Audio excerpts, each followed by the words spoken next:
পয়গম্বর ইব্রাহিম আলাইহিস সালাম নমরুদের সামনে দাঁড়ায় গেলেন। আল্লাহকে সিজদা করেন পয়গম্বর ইব্রাহিম। নমরুদের সামনে মাথা নত করে না। নমরুদ আবার ডাক দিয়া বলে, ও ইব্রাহিম, তোমার রবকে বলো।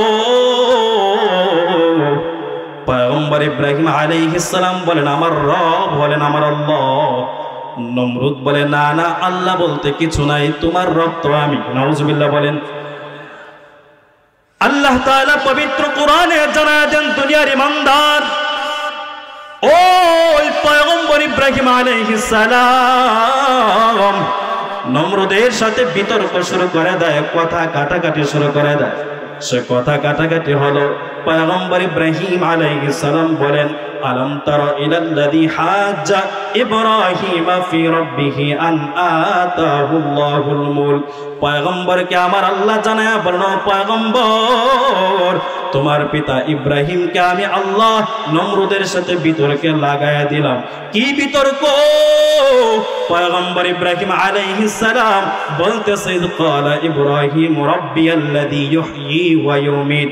ইব্রাহিম পয়গম্বর বলেন, নমরুদ শোন শোন, আমার আল্লাহ তো হলেন এমন আল্লাহ যে আল্লাহ মানুষকে জীবন দেন আবার মৃত্যু দান করেন। নমরুদ মানতে চায় না। নমরুদের মাথাটা গরম। নমরুদ বলে, এটা একটা কাজ হলো নাকি? এটা তো আমিও পারি। নাউজুবিল্লাহ বলেন না। তুমি তোমার আল্লাহ মেরে ফেলে জীবন দেয়, এটা তো আমিও পারি। এটা তো তেমন কঠিন কোনো কাজ না। বলে, কেমনে পারে? নমরুদ আবার জেলখানা থেকে দুইজন আসামি ধরে এনে ইব্রাহিমের সামনে দাঁড় করায়া দিল। দুজন হলো মৃত্যুদণ্ডের আসামি। একজনকে ছেড়ে দেয়, আরেকজনকে জায়গায় মেরে ফেলে। নমরুদ এবার বলে, ও ইব্রাহিম, তাকায় দেখো, তোমার আল্লাহ যেমনি ভাবে জীবন দেয় মেরে ফেলে, আমি নমরুদ তো মেরে ফেললাম, জীবন দিয়ে দিলাম। এটা হলো আমার বাহাদুরি। পয়গম্বর ইব্রাহিম আলাইহিস সালাম আল্লাহর কাছে বলে, আল্লাহ, এই বেঈমান যে যুক্তি পেশ করলো তাকে তো থামাতে হবে। এবার আমার আল্লাহ পয়গম্বরের মাথায় এমন একটা বুদ্ধি ঠেলে দিলেন। আমার আল্লাহ বলেন, ইব্রাহিম আলাইহিস সালাম বলেন, ইন্নাল্লাহা ইয়াতি বিশ-শামসি মিনাল মাশরিকি ফাআতি বিহা মিনাল মাগরিব। ও নমরুদ শোনো, আমার আল্লাহ তো হলেন এমন একজন সত্তা, আমার আল্লাহ প্রতিদিন সূর্যকে পূর্ব দিকে উদিত করান, পশ্চিমে অস্তমিত করান। তুমি যদি পারো আর তুমি যদি খোদাই হয়ে থাকো, তাহলে আগামীকাল থেকে সূর্যটাকে পশ্চিম দিকে উঠায় দেখাও। ক্ষমতা আছে নমরুদের বাপের? ক্ষমতা আছে। সেই ক্ষমতা কার? সূর্যকে পূর্ব দিকে উঠায়া পশ্চিমিত অস্তমিত নেন। সেই রবের নাম কি? চিল্লায়া বলেন, আল্লাহ তুমি দয়ার সাগর রহমানুর রহিম, তোমার দয়াই পূর্ণ আমার সারা নিশিদিন, তোমার দয়াই পূর্ণ আমার সারা নিশিদিন। তুমি মিটাও সকল চাওয়া, দুদিন আগে পরে তোমার কাছে সকল পাওয়া, সবই তোমার তরে। আল্লাহু আকবার। তুমি মিটাও সকল চাওয়া, দুদিন আগে পরে তোমার কাছে সকল পাওয়া, সবই তোমার তরে। তোমার পথে চললে সবাই আসবে যে সুদিন, তোমার দয়াই পূর্ণ আমার সারা নিশিদিন। আল্লাহ তুমি দয়ার সাগর রহমানুর রহিম, তোমার দয়াই পূর্ণ আমার সারা নিশিদিন। নমরুদ এবার হতভম্ব হয়ে গেছে। বলুন তো, নমরুদ এবং তার ক্ষমতা, তার দল বল সবাই মিলে যদি সারাদিন চেষ্টা করে সূর্যকে পশ্চিম দিকে উঠায়া পূর্ব দিকে অস্তমিত নিতে পারবে? আরো জোরে বলুন, পারবে? সে ক্ষমতা কার? আল্লাহ। ফাবিহুতাল্লাযী কাফার, সে হতভম্ব হয়ে গেল। এবার গভীর ষড়যন্ত্র শুরু করে দেয়। এবার বলে যে না, ইব্রাহিমের সাথে তো পারা যাবে না, তাকে মেরে ফেলতে হবে। কি করতে হবে? আরো জোরে কি করতে হবে? পয়গম্বর ইব্রাহিম আলাইহিস সালামের বাবাকে ডাকে, বাবাকে ডাইকা বলে, ও ইব্রাহিমের বাবা, তাড়াতাড়ি শোনো, তোমার সন্তান ইব্রাহিম আমাদের ধর্মের যে বিরোধিতা শুরু করে দিছে, তাকে আর বাঁচায় রাখা যাবে না। তাড়াতাড়ি তোমার সন্তানের বোঝাও, আর যদি তোমার সন্তান না বুঝে তাহলে কিন্তু তাকে দুনিয়ার জমিনে বাঁচায় রাখা যাবে না। পয়গম্বর ইব্রাহিম আলাইহিস সালাম, দুনিয়া তো দেখবেন বর্তমানে বেঈমানেরা যখন উলামায়ে কেরামের সাথে যুক্তিতে পারে না, টকশোতে বয়সা যখন উলামায়ে কেরামের সাথে পারে না, সারা দুনিয়ার সমস্ত বেঈমানদেরকে চ্যালেঞ্জ করে বলে যায়, শুধু বাংলাদেশ নয়, শুধু ঢাকার শহর নয়, তাম পৃথিবীতে যত কলামিস্ট, যত লেখক, যত বিজ্ঞানী, যত নাস্তিক, যত মুরতাদের দল আছে, তোমরা সামান দুনিয়া একত্র হয়ে বসো, উলামায়ে কেরামের সামনে 1 মিনিট বসার যোগ্যতা তাম দুনিয়ার বুদ্ধিজীবীদের নাই। প্রমাণ হয় নাই? যেরকম প্রমাণ হয় নাই, প্রমাণ হয় নাই। টকশোতে তোমরা পারো না, উলামায়ে কেরামের সাথে যুক্তিতে পারো না, তখন উলামায়ে কেরামকে জেলখানায় বন্দী করে তাদেরকে দুনিয়া থেকে বিদায় করার চেষ্টা করো। বুঝে নিবা, নবী দুনিয়া থেকে চলে গিয়েছেন, ইসলাম চলে যায় নাই। আবু বকরকে নির্যাতন করা হয়েছে, ইসলাম মিটে যায় নাই। হযরত আমিরে মুয়াবিয়াকে নির্যাতন করা হয়েছে, ইসলামকে বিতাড়িত করা যায় নাই। হযরতে খাব্বাবকে ফাঁসির ঝুলিতে ঝুলানো হয়েছে, ইসলামকে নিমজ্জিত করা যায় নাই। হযরত ইমামে আযম আবু হানিফা, আহমদ ইবনে হাম্বল, হযরত ইমাম মালিক, সবাইকে ফাঁসির কাস্টে ঝুলিয়ে নির্যাতন করা হয়েছে, ইসলামকে দমিয়ে রাখা যায় নাই। আজকে এই মাহফিল থেকে বলে দিতে চাই, উলামায়ে কেরামকে জেলখানায় বন্দী করে, আমির হামজাকে জেলখানায় বন্দী করে, আল্লামা মামুনুল হককে জেলখানায় বন্দী করে ইসলামকে দমিয়ে দেওয়া যাবে না। কথা বলে ঠিক না?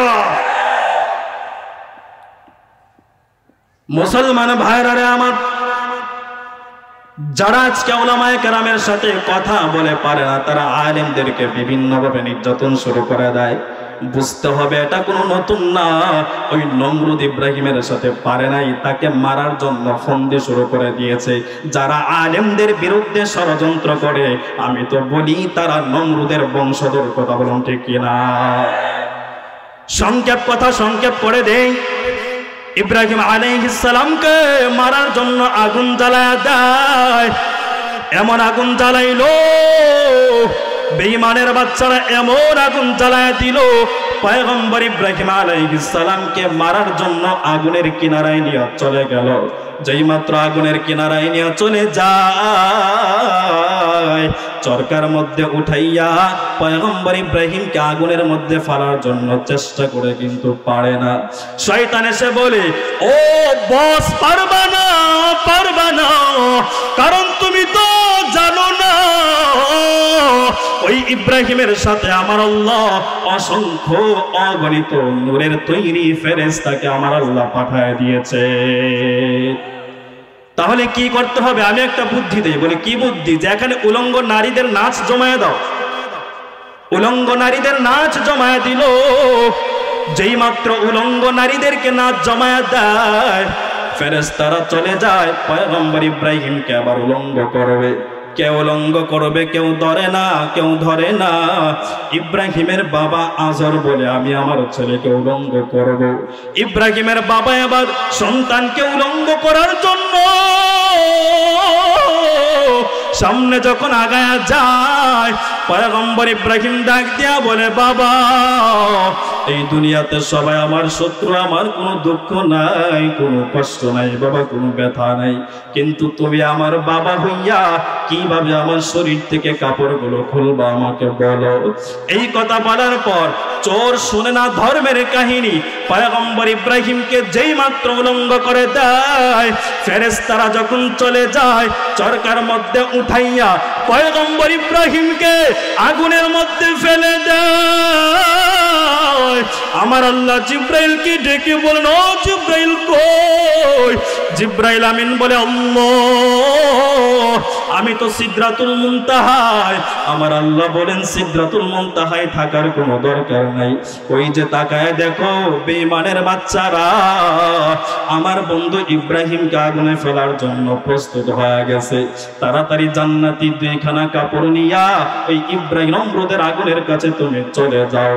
জিব্রাইল আমিন ওই নমরুদের আগুনের কাছে আসার পর ইব্রাহিম নবীকে ডাক দিয়া বলে, ও পয়গম্বর